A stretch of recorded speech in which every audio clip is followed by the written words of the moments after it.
안녕하세요. 더딥 다이브입니다. 오늘 저희는 장칼뱅, 그리고 그의 기도에 대한 가르침 속으로 한번 깊이 들어가 보려고 합니다. 네, 안녕하세요. 칼뱅 시대를 잠시 떠올려 보면요. 사람들이 그 뜻도 잘 모르는 라틴어로 기도하는 게 뭔가 더 경건하다, 이렇게 여기던 때였잖아요. 맞아요. 그런 분위기가 있었죠. 칼뱅은 바로 이런 어떻게 보면 좀 공허할 수 있는 형식주의에 맞서서 기도의 진짜 본질을 되찾고자 했던 인물입니다. 특히 신학을 공부하고 계신 당신에게 오늘 이 탐구가 좀 특별하고 의미 있는 시간이 되지 않을까 싶습니다. 네, 맞습니다. 오늘 저희가 주로 살펴볼 자료는 리차드 C. 갬블 박사의 칼뱅의 기도관이라는 논문인데요. 아, 갬블 박사 논문이군요. 네, 이 논문을 길잡이 삼아서 이제 1536년에 나온 기독교 강요 초판부터 시작해서요.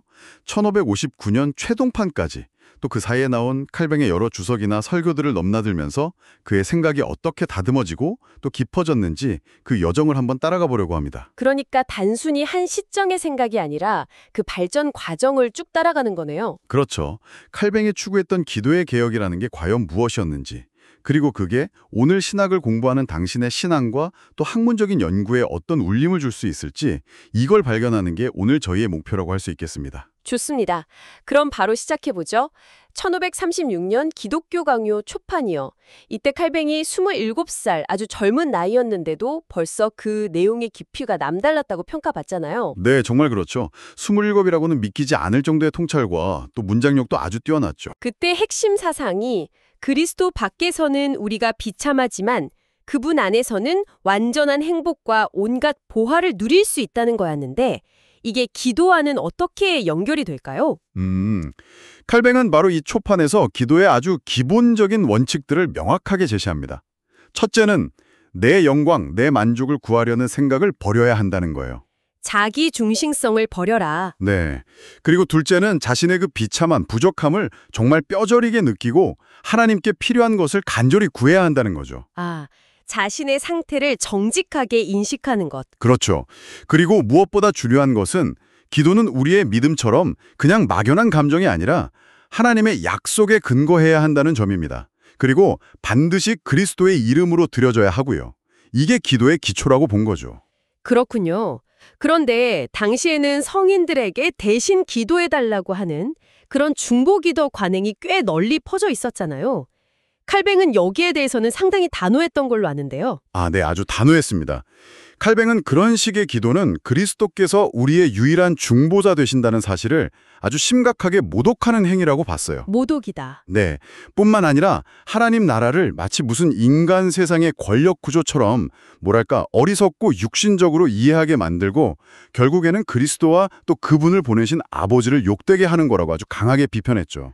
오직 그리스도만이 길이다. 이 점을 아주 분명히 한 거군요. 네, 그렇습니다. 그리스도의 중보자 되심을 흐리는 어떤 시도도 용납할 수 없었던 겁니다. 그럼 기도의 내용에 대해서는 어떻게 정리했나요? 네, 기도는 크게 두 부분으로 나뉜다고 봤어요. 간구와 감사. 간구와 감사. 네, 근데 간구할 때는 또 순서가 중요하다고 강조했는데요. 먼저 하나님의 영광을 구하고 그 다음에 우리의 필요를 구하는 것이죠. 아, 순서가 있군요. 하나님 먼저, 그 다음 우리. 네. 그리고 감사는 우리가 받은 은혜를 그냥 당연하게 여기는 게 아니라 그걸 분명히 인정하고 찬양으로 하나님께 고백하는 행위라고 봤고요. 여기서 또 흥미로운 점은 칼뱅은 특정 장소, 예를 들어 뭐 교회 건물이 기도하기에 다른 곳보다 더 거룩하다거나 이런 생각을 딱 잘라 거부했다는 겁니다. 아, 그래요? 성전 중심의 생각과는 좀 다르네요. 그렇죠. 기도의 핵심은 장소가 아니라 하나님께 나아가는 우리의 마음에 있다는 걸 강조한 거죠. 그렇다면 쉬지 말고 기도하라는 그 유명한 말씀 있잖아요. 데살로니가 전서 5장. 이건 어떻게 해석했을까요? 정말 24시간 내내 소리내서 기도하라는 뜻은 아닐 텐데요. 네. 좋은 질문입니다. 칼뱅은 이 권면이 1차적으로는 개인적인 기도에 해당한다고 봤어요. 물론 마음속으로는 늘 하나님을 향하고 그분과 교제하는 상태를 유지해야 하지만 공동체 전체가 함께 드리는 공적인 기도는 좀 다르다고 봤죠. 아, 공적인 기도는 다르다. 네. 그건 이제 질서를 위해서 정해진 시간에 드리는 것이 합당하고 또 중요한 것은 모든 사람이 알아들을 수 있고 함께 참여할 수 있도록 해야 한다고 생각했습니다. 라틴어가 아니라 사람들이 쓰는 일상 언어로요. 그렇군요. 개인 기도와 공적 기도를 구분해서 이해했군요. 아까 칼뱅이 내린 기도의 정의가 인상 깊었는데요.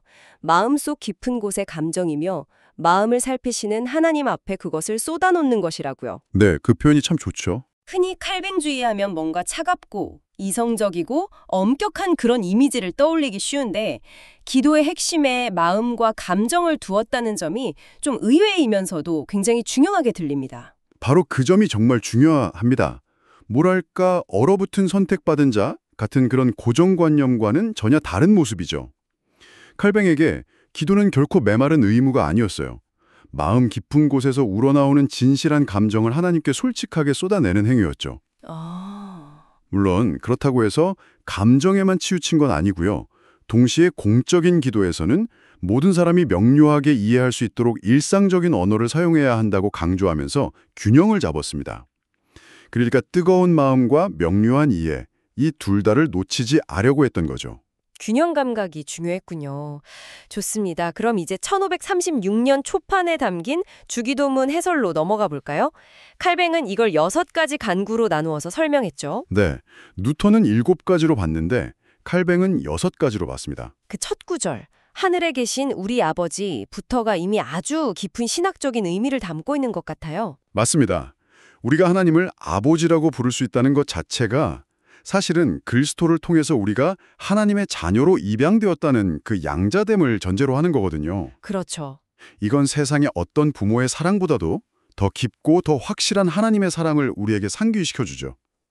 칼뱅은 탕자의 비유를 들면서 우리가 죄 때문에 하나님 앞에 나아가기를 주저하게 될 때 바로 이 아버지의 무한한 사랑을 기억하고 그 마음을 극복해야 한다고 격려합니다. 나의 아버지가 아니라 우리 아버지라는 표현도 중요하게 봤죠. 네, 아주 중요하게 봤습니다. 공동체성을 강조한 건데요. 이게 그냥 우리는 하나다 하는 감정적인 연대감을 넘어서서 실제로 형제자매를 위해 기도하고 또 그들의 필요를 돌보는 구체적인 삶으로 이어져야 함을 뜻하는 거죠. 그리고 하늘에 계신이라는 이 수식어는 하나님의 초월적인 능력과 주권, 그리고 우리가 다 파악할 수 없는 그분의 신비로우심을 나타내는 표현이고요. 그렇군요. 그럼 이제 각 간구의 핵심 내용을 좀 더 짚어주시죠. 특히 신학을 공부하는 저희 청취자 입장에서 주목할 만한 통찰이 있다면요. 네, 간략하게 핵심만 한번 살펴보겠습니다. 우선 첫째, 이름이 거룩히 여김을 받으시오며 여기서 이름이라는 건 단순히 호칭이 아니라 하나님의 드러나신 모든 속성들, 그러니까 그분의 권능, 지혜, 의, 자비, 진리 같은 것들을 다 포함하는 개념입니다. 하나님의 성품 전체군요. 그렇죠. 그래서 이 기도는 단순히 내가 경건하게 살겠다는 개인적인 다짐을 넘어서서 모든 피조물이 하나님의 영광을 제대로 인정하고 높이며 세상에 존재하는 모든 불경건함이 사라지기를 간절히 바라는 아주 포괄적인 기도인 거죠. 스케일이 크네요. 네. 둘째, 나라가 임하시오며 이건 1차적으로는 영적인 하나님의 나라, 그 통치가 확정되기를 구하는 기도입니다. 교회가 성장하고 성도들이 은혜 안에서 더욱 성숙해지고 또 하나님의 통치에 반역하는 악한 세력들이 결국 패망하게 되기를 구하는 거죠. 교회의 성장과 악의 패망. 네. 셋째, 뜻이 하늘에서 이루어진 것 같이 땅에서도 이루어지다. 이건 먼저 우리 자신의 의지를 하나님의 뜻에 온전히 복종시키기를 구하는 기도입니다. 더 나아가서는 하나님의 뜻을 거부하는 불경건한 자들까지도 결국에는 하나님의 주권적인 뜻 아래 굴복하게 되기를 바라는 마음을 담고 있습니다. 내 뜻이 아니라 하나님의 뜻이 이루어지도록. 그렇죠. 넷째, 오늘 우리에게 일용할 양식을 주시옵고 여기서부터는 이제 우리의 필요로 초점 좀 옮겨가죠. 이건 단순히 먹을 것을 달라는 기도를 넘어서 우리의 모든 삶이 하나님의 돌보심, 그분의 섭리에 철저히 의존하고 있음을 고백하는 겁니다. 동시에 불필요한 욕심, 탐욕을 경계하고 자족하는 마음을 구하는 기도이기도 하고요. 매일의 필요를 구하며 의존성을 고백하는 거군요. 네. 다섯째, 우리가 우리에게 죄 지은 자를 사하여 준 것 같이 우리 죄를 사해 주시옵고 여기서는 죄를 빚에 비유하는데요. 이 빚은 오직 그리스도의 보혈을 통한 용서만이 유일한 해결책임을 아주 강하게 강조합니다. 다른 방법은 없다. 네. 자신의 어떤 선행이나 다른 사람의 공로에 의지하려는 모든 시도, 특히 당시 로마 카톨릭의 공로 사상을 여기서 명확하게 배격하는 거죠. 그리고 사하여 준 것 같이라는 이 조건은 우리가 이미 받은 용서가 얼마나 큰지를 확인시켜주는 동시에 우리 역시 다른 사람을 용서해야 할 책임이 있다는 것, 또 복수심을 버려야 한다는 것을 일깨워 줍니다. 용서받았으니 용서하라. 그렇죠. 마지막 여섯째, 우리를 시험에 들게 하지 마시옵고 다만 악에서 구하시옵소서. 칼뱅은 여기서 분화와 권력처럼 우리를 교만하게 만들기 쉬운 오른쪽의 시험과 가난이나 질병, 수치처럼 우리를 낙심하게 만드는 왼쪽의 시험 모두를 염두에 둡니다. 사탄은 우리를 넘어뜨리려고 시험하지만 하나님은 우리의 연단을 위해서 시험을 허락하실 수도 있죠. 여기서 구원이란 시험 자체를 안 겪는 게 아니라 시험에 압도당하지 않고 하나님의 능력으로 굳건히 서는 것을 의미합니다. 시험을 이길 힘을 구하는 거군요. 듣고 보니 마지막 세 간구, 그러니까 양식, 용서, 시험에서의 보호는 단순히 개인적인 문제를 넘어서 공동체 전체의 건강함과 깊이 연결되는 것 같습니다. 맞습니다. 결국 교회가 함께 성장하고 성도들이 서로 교제하며 서로를 위해 기도하는 것과 다 연결되어 있죠. 그리고 마지막에 붙는 아멘. 이건 그냥 동의합니다. 정도가 아니라 이 모든 기도의 내용이 하나님의 신실하신 약속에 근거하고 있기에 반드시 이루어질 것이라는 확신의 표현이라고 이해하면 될까요? 네, 정확합니다. 단순한 끝맺음이 아니라 믿음의 고백인 거죠. 자, 그럼 이제 칼뱅의 생각이 시간이 지나면서 어떻게 좀 더 발전하고 구체화되는지 따라가 봐야 할 텐데요. 네. 1538년에 나온 제네바 요리문답 초판은 어땠나요? 그때도 여전히 기도는 입술이 아니라 마음에서 나와야 한다는 점을 강조했고요. 간구와 감사가 중요하다는 기본 틀은 유지했습니다. 다만 요리문답, 그러니까 아이들이나 초신자들을 가르치기 위한 책임에도 불구하고 내용이 좀 신학적으로 깊고 어려웠다는 평가가 있어요. 아, 너무 어려웠다. 네.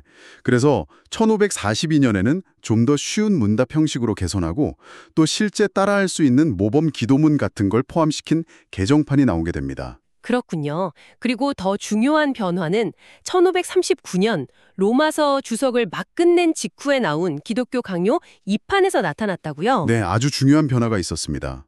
이때 기도의 필요성에 대한 새로운 섹션이 통째로 추가되거든요. 아, 왜 기도해야 하는가? 그렇죠. 칼뱅은 여기서 정말 열정적으로 기도가 우리에게 얼마나 필요한지 말로는 다 설명할 수 없다. 꼭 외칠 정도로 기도의 중요성을 강조합니다. 기도는 하나님께서 우리를 위해 예비해 놓으신 그 풍성한 보물창고에 접근할 수 있게 해주는 통로와 같다고 비유하죠. 하나님은 모든 걸 다 아시고 모든 걸 예정하셨는데 우리가 굳이 기도할 필요가 있을까 하는 생각이요. 칼뱅은 여기에 대해서 뭐라고 답했나요? 정말 중요한 질문이죠. 신학을 공부하다 보면 꼭 부딪히게 되는 질문인데요. 맞아요. 칼뱅은 여기에 대해 아주 명확하게 답합니다. 하나님께서 우리에게 기도를 명하신 것은 하나님 자신을 위해서가 아니라 전적으로 우리의 유익을 위해서라는 겁니다. 우리의 유익을 위해서? 네. 예를 들어 엘리야가 비를 내려달라고 간절히 기도했던 사건을 들죠. 엘리야는 하나님께서 비를 주실 거라는 약속을 이미 알고 있었지만 그럼에도 불구하고 간절히 기도했습니다. 왜냐하면 자신의 소원을 하나님께 아뢰고 간구하는 것 자체가 하나님의 약속을 신뢰하는 자의 마땅한 반응이기 때문이라는 거죠. 아, 기도가 신뢰의 표현이군요. 그렇죠. 그리고 여기서 정말 흥미로운 점은 1539년판에서 칼뱅이 기도를 해야 하는 구체적인 이유 혹은 기도가 우리에게 주는 실제적인 유익을 6가지로 새롭게 제시했다는 겁니다. 오, 6가지 유익이요? 네. 그게 구체적으로 뭔가요? 단순히 뭔가 얻어내기 위한 것과는 좀 다른 차원일 것 같은데요. 네, 맞습니다. 이 유익들은 우리의 신앙적인 성숙과 아주 깊은 관련이 있어요. 첫째, 기도는 하나님을 찾고 사랑하고 섬기려는 우리의 열심에 불을 붙여줍니다. 마치 배를 붙잡아 매는 거룩한 닷처럼 우리 마음을 하나님께 단단히 고정시켜준다는 거죠. 열심을 불태운다. 둘째, 우리가 하나님 앞에서 부끄럽지 않을 그분의 뜻에 합당한 소원을 품도록 우리를 이끌어줍니다. 셋째, 모든 좋은 것이 내 노력의 결과가 아니라 하나님의 손에서 온다는 사실을 계속 상기시켜 줌으로써 진정한 감사함으로 은혜를 받을 준비를 시키고요. 감사의 준비. 넷째, 기도 응답을 경험하면서 하나님의 선하심과 인자하심을 더욱 깊이 묵상하게 되죠. 다섯째, 그냥 주어진 것보다 기도를 통해 얻게 된 것은 더 큰 기쁨과 감사함으로 누리게 됩니다. 그리고 마지막 여섯째, 이런 경험들을 통해서 하나님은 그냥 말로만 약속하시는 분이 아니라 실제로 우리의 삶에 개입하시고 행동으로 도우시는 분임을 확신하게 된다는 겁니다. 와, 정말 기도가 단순히 소원 성취의 수단을 넘어서 하나님과의 관계를 깊게 만들고 우리 자신을 변화시키는 과정이라는 말씀이시네요. 바로 그거죠. 그런데요, 기도하다 보면 응답이 좀 더디게 느껴질 때도 있잖아요. 하나님 듣고 계신가 싶을 때요. 이럴 때는 어떻게 이해해야 할까요? 칼뱅은 하나님께서 때로면 우리의 좀 게으른 마음을 훈련시키시거나 혹은 더 깊은 인내와 신뢰를 가르치시기 위해 응답을 늦추실 수도 있다고 설명합니다. 여기서 중요한 것은 하나님의 절대적인 주권, 그 섭리와 우리의 기도가 서로 충돌하는 게 아니라는 거예요. 오히려 함께라는 거죠. 함께 간다. 네. 칼뱅은 시편 말씀을 인용하면서 이렇게 말하죠. 이스라엘을 지키시는 이는 졸지도 아니하시고 주무시지도 아니하시리로다. 하나님은 늘 깨어 우리를 돌보시지만 그러나 우리가 게으르고 말없이 있을 때 마치 우리를 잊으신 것처럼 잠잠하시다. 즉 하나님은 항상 일하고 계시지만 우리가 기도를 통해 그분께 나아가지 않으면 그분의 일하심을 우리가 제대로 경험하지 못할 수도 있다는 뜻입니다. 아, 우리의 기도가 하나님의 일하심을 경험하는 통로가 되는군요. 그렇죠. 그래서 시편 145편 주석에서는 심지어 기도 없는 믿음은 죽은 것과 같다고 말하면서 우리는 기도라는 도구로 하나님의 보물창고를 파내야 한다고까지 강조합니다. 기도로 보물을 파낸다. 강력한 비유네요. 좋습니다. 그럼 이런 기도에 대한 원칙들이 실제 칼뱅의 목회 현장이나 성경 해석에서는 어떻게 나타났는지 좀 더 구체적으로 보고 싶습니다. 그의 주석이나 설교를 보면 더 생생한 모습이 드러날 것 같은데요. 맞습니다. 특히 그의 창세기 주석을 보면 이 원리들이 아주 생생하게 살아 움직이는 것을 볼 수 있어요. 예를 들어 이삭의 경우를 통해서 칼뱅은 인내의 중요성을 강조합니다. 하나님께서 리브가의 태를 여시는 응답을 늦추셨지만 결코 이삭의 기도를 외면하신 것이 아니었다는 거죠. 인내의 모범, 이삭. 네, 야곱의 경우는 더욱 흥미로운데요. 하나님께서 야곱이 형 에서를 만나는 것에 대해 느꼈던 그 극심한 불안감과 두려움을 사용하셔서 오히려 그의 기도를 더욱 진실하고 간절하게 만드셨다고 해석합니다. 스트레스를 없애주신 게 아니라 오히려 그걸 사용하셨다. 그렇죠. 스트레스 속에서 하나님을 더욱 절박하게 의지하도록 힘을 주셨다는 아주 현실적인 통찰이죠. 야곱은 형을 만나기 전에 아주 치밀하게 선물을 보내고 가족들을 나누는 계획을 세우잖아요. 그런데 그러면서도 동시에 밤새도록 천사와 씨름하며 하나님께 간절히 매달립니다. 젊은 시절 베델에서 했던 조건부 기도와는 완전히 다른 모습이죠. 계획과 기도를 병행했군요. 네, 그리고 그의 기도는 철저히 과거에 하나님께서 주셨던 약속에 근거합니다. 칼뱅은 바로 이것이 우리 그리스도인들이 따라야 할 기도의 모범이라고 강조합니다. 하나님의 약속에 근거해서 기도할 때 거룩한 담대함을 가질 수 있다는 그 표현도 참 인상적이었습니다. 하나님이 스스로 우리의 자발적인 채무자가 되셨다는 말까지 쓰면서요. 그렇죠. 그 담대함의 근거가 내 자격이나 노력이 아니라 약속에 신실하신 하나님 자신에게 있다는 거죠. 그렇기 때문에 시련 속에서도 평안을 누릴 수 있고 또 내가 부족하고 연약하다는 것 때문에 기도하기를 주저해서는 안 된다고 격려합니다. 칼뱅이 제시하는 접근법은 아주 현실적이에요. 우리가 사용할 수 있는 지혜로운 수단들을 잘 사용하고 동시에 간절히 기도하며 믿음으로 담대하게 앞으로 나아가라는 겁니다. 두려움을 느끼는 것 자체가 죄는 아니지만 그 두려움에 사로잡혀서 마비되어서는 안 된다는 거죠. 현실적인 지혜와 믿음의 담대함 둘 다 필요하다는 거군요. 자, 시간은 또 흘러서 1558년 칼뱅의 건강이 상당히 좋지 않았던 시기에도 그는 에베소서 설교를 통해 기도의 중요성을 계속 강조했죠. 네, 그렇습니다. 특히 에베소서 6장 18절 모든 기도와 간구를 하되 항상 성령 안에서 기도하고 이를 위하여 깨어 구하기를 항상 힘쓰며 여러 성도를 위하여 구하라. 이 구절에 대한 설교는 그의 원숙기에 이른 기도 이해를 아주 잘 보여줍니다. 어떤 점들이 강조되었나요? 여기서 칼뱅은 기도를 그냥 하나의 경건 활동 목록에 추가하는 정도가 아니라 하나님의 말씀과 우리의 믿음과 함께 사탄의 공격에 맞서 싸우는 데 없어서는 안 돼 필수적인 영적 무기라고 강조합니다. 기도가 무기다. 네. 그리고 믿음이 클수록 기도에 대한 열심도 당연히 커지게 되고 또 역으로 기도에 대한 우리의 열심은 우리 안에 믿음이 있다는 증거가 된다고 말하죠.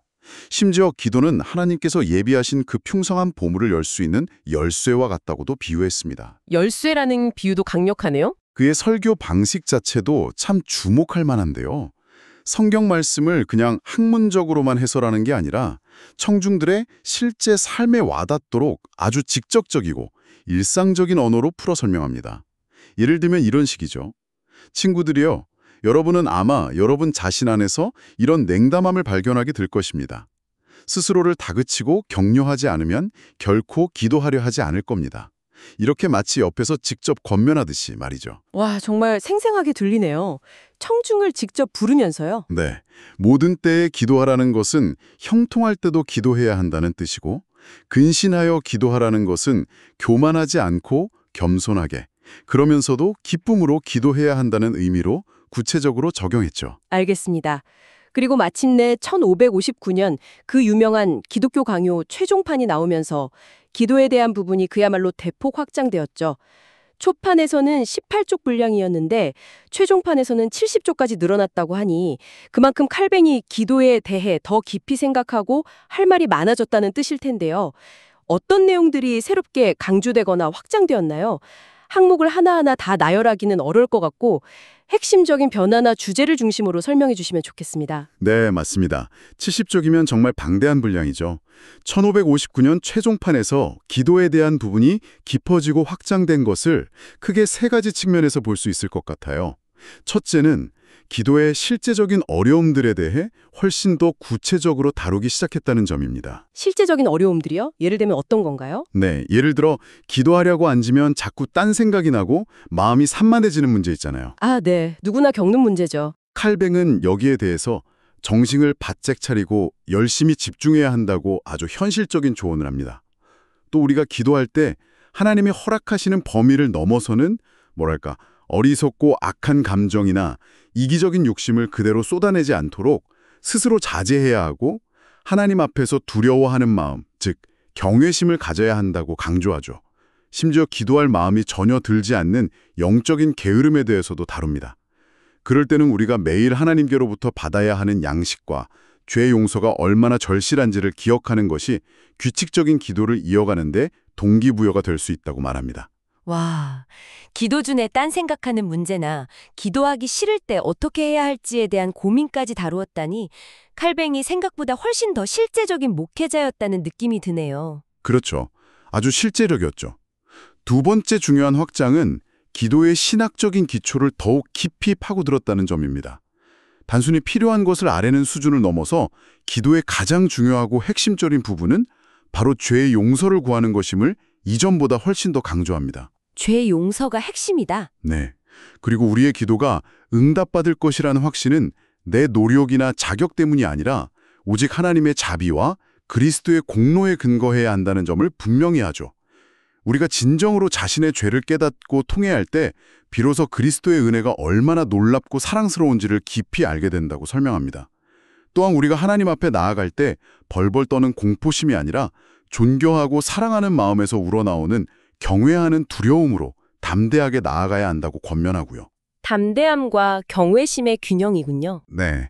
그리고 여기서 또 아주 흥미로운 점은 하나님께서 때로는 성경적인 기도의 원칙에 딱 맞지 않는 기도, 심지어 불신자의 기도처럼 보이는 것에도 응답하시는 경우가 성경에 나오는데 이것이 기도의 규칙을 무너뜨리는 예외가 아니라 오히려 하나님의 그 크신 자비와 긍휼을 보여주는 증거라고 해석한다는 점입니다. 아, 그런 경우도 하나님의 자비로 해석하는군요. 네. 그리고 하나님은 우리가 서툴게 더듬거리며 기도하고 때로는 무지 속에서 잘못 구할지라도 완벽하게 형식에 맞는 기도만 들으시는 분이 아니라 우리의 그 연약함까지도 너그럽게 용납하신다는 위로와 격려를 줍니다. 결정적으로 이 모든 기도가 가능한 근본적인 이유는 바로 예수 그리스도께서 우리의 유일한 중보자가 되시기 때문임을 구약시대의 기도와 신학시대의 기도를 신학적으로 비교하면서 더욱 명확하고 풍성하게 제시합니다. 그리스도의 중보 역할이 더 강조되었군요. 그럼 마지막 세 번째 측면은 무엇인가요? 세 번째는 당시의 논쟁적인 부분들에 대한 최종적인 정리라고 할 수 있습니다. 특히 그 시대 로마 카톨릭 교회에서 가르치고 있던 성인 중보기도 교리에 대해서 이전보다 훨씬 더 상세하고 강력한 논증으로 반박하면서 오직 그리스도를 통해서 하나님께 직접 나아가는 기도만이 성경적임을 다시 한번 확증합니다.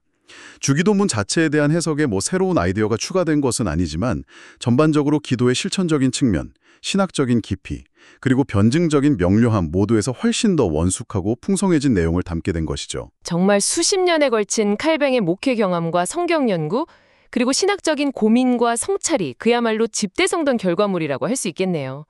이 방대하고 깊은 내용을 갬블 박사는 그럼 어떻게 핵심적으로 요약하고 있을까요?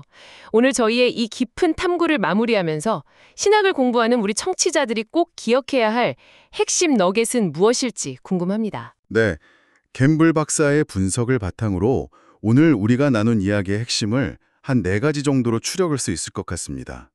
첫째는 역시 기도의 본질은 화려한 말씀시가 아니라 마음에 있다는 점입니다. 이건 특히 공적인 기도를 인도하는 위치에 있는 사람들에게 정말 중요한 통찰이죠. 언어의 아름다움보다는 마음의 순수함과 하나님을 향한 열정이 훨씬 더 중요하다는 겁니다. 마음이 우선이다. 둘째는 뭔가요? 둘째는 기도가 우리 자신에게 주는 실제적인 유익들입니다. 1539년 기독교 강요에서 새롭게 강조되었듯이 기도는 하나님을 더욱 뜨겁게 사랑하게 만들고 받은 은혜에 대해 진심으로 감사하게 하며 우리의 삶 속에서 하나님의 도우심을 구체적으로 인식하고 경험하게 하는 아주 중요한 통로가 된다는 것이죠. 그러니까 기도는 그냥 해야 하는 의무를 넘어서서 하나님이 우리에게 주신 귀한 선물이라는 관점입니다. 기도는 우리를 위한 선물이다. 세 번째는요? 셋째는 주기도문 해석이 갖는 함의입니다. 특히 첫 번째 간구, 아버지의 이름이 거룩히 여김을 받으시오며 라는 이 기도는 단순히 개인적인 경건 생활에만 머무는 것이 아니라 하나님의 이름과 그분의 법이 우리가 살아가는 이 사회의 공적인 영역에서도 높임을 받고 존중받는 질서를 추구하는 기도를 포함한다고 갬블 박사는 해석합니다. 여기서 잠깐 부연 설명을 드리자면 갬블 박사는 자신이 속한 개혁주의 장로교, Reformed Presbyterian, RP, 교단의 신학적 입장에서 이 부분을 해석하는데요. 현대 사회에서 흔히 말하는 종교와 공적 영역의 분리나 중립성, 소위 원칙적 다원주의라고 불리는 입장과는 좀 다르게 공적인 영역에서의 불경건함이 종식되고 하나님의 통치가 실현되기를 위해서도 기도해야 한다는 점을 칼뱅의 이 해석에서 읽어냅니다. 물론 이것은 갬블 박사의 특정 교단적 관점이 반영된 해석일 수 있다는 점은 참고하시면 좋겠습니다. 아, 갬블 박사의 해석에는 그런 함의가 있군요. 알겠습니다. 마지막 네 번째 핵심은 무엇인가요? 마지막 4번째는 칼뱅의 설교 방식이 오늘 우리에게 주는 교훈입니다. 그는 에베소서 설교에서 보았듯이 성경 본문을 신학적으로 깊이 있게 해설하면서도 동시에 그것을 듣는 청중들의 구체적인 삶의 정황에 아주 직접적이고 이해하기 쉬운 일상적인 언어로 적용하는 탁월한 능력을 보여주었습니다. 신학적인 깊이와 목회적인 적용 사이에서 어떻게 균형을 잡아야 하는지를 보여주는 좋은 예시라고 할 수 있죠. 4가지 핵심 잘 정리해 주셨습니다. 마음의 진실성, 기도의 유익, 주기도문의 공적 함의, 그리고 실제적인 설교 적용. 네, 종합하자면 칼뱅의 기도에 대한 이해는 결코 완성된 상태에서 시작된 것이 아니라 그의 평생에 걸쳐 성경 연구와 목회 경험 속에서 계속 다듬어지고 깊어진 여정이었습니다. 아주 기본적인 원칙에서 출발해서 기도 중에 우리가 실제로 겪게 되는 어려움들, 예를 들어 마음이 산만해진다거나 기도할 동기가 부족하다거나 하는 문제들을 솔직하게 다루고 더 나아가 기도와 하나님의 섭리의 관계, 그리스도의 중보 역할과 같은 깊은 신학적인 주제들까지 탐구하면서 그의 기도관은 점차 발전해 나갔죠. 그의 궁극적인 목표는 아주 명확했습니다. 당시 형식적인 의례로 전락하기 쉬웠던 기도를 다시 마음에서 진정으로 우러나오고 성경 말씀에 깊이 뿌리내린 살아있는 하나님과의 인격적인 교제로 회복시키는 것이었습니다. 신학을 공부하는 당신에게 칼뱅의 이러한 평생에 걸친 고민과 통찰은 당신의 개인적인 기도 생활은 물론이고 신학 연구 전체에도 아주 깊은 영감과 도전을 줄 수 있을 거라고 생각합니다. 네. 칼뱅의 그 치열했던 여정을 따라오면서 그의 가르침이 단순히 과거의 유산이 아니라 오늘 우리에게도 여전히 생생한 질문을 던지고 있다는 생각이 듭니다. 맞습니다. 그래서 마지막으로 당신에게 한번 생각해 볼 질문을 던져드리고 싶습니다. 칼뱅은 기도가 우리 마음 깊은 곳에 진실한 감정에서 우러나와야 한다고 그토록 강조하면서도 동시에 그것이 반드시 하나님의 객관적인 말씀과 약속이라는 단단한 기초 위에 서야 한다고 가르쳤습니다. 이 둘 사이의 긴장, 즉 주관적인 뜨거움과 객관적인 진리 사이의 균형은 오늘날 우리 신앙인들에게도 여전히 중요하고 또 어려운 도전이죠. 그렇죠. 어느 한쪽으로 치우치기 쉬우니까요. 그렇다면 신학을 공부하는 당신은 어떻게 하면 당신의 기도 생활 속에서 이 뜨거운 개인적 감정과 냉철한 신학적 정확성 사이에 건강한 균형을 잘 유지하고 발전시켜 나갈 수 있을까요? 피상적인 감상주의에 빠지거나 혹은 반대로 메마른 지성주의에 머무르지 않고 칼뱅이 보여주려고 했던 것처럼 진정성과 지성을 겸비한 기도를 향해 나아가기 위해서 우리는 무엇을 더 깊이 고민하고 또 구체적으로 실천해야 할까요? 오늘 우리가 함께 살펴본 칼뱅의 평생에 걸친 기도의 여정을 이해하는 것이 바로 오늘 당신의 기도와 신앙에 어떤 새로운 빛을 던져줄 수 있을지 한번 깊이 성찰해보는 계기가 되기를 바랍니다. 네, 깊은 질문을 남겨주셨네요. 오늘 장칼뱅의 기도라는 깊은 샘 속으로 저희와 함께 들어가 주신 당신께 진심으로 감사드립니다.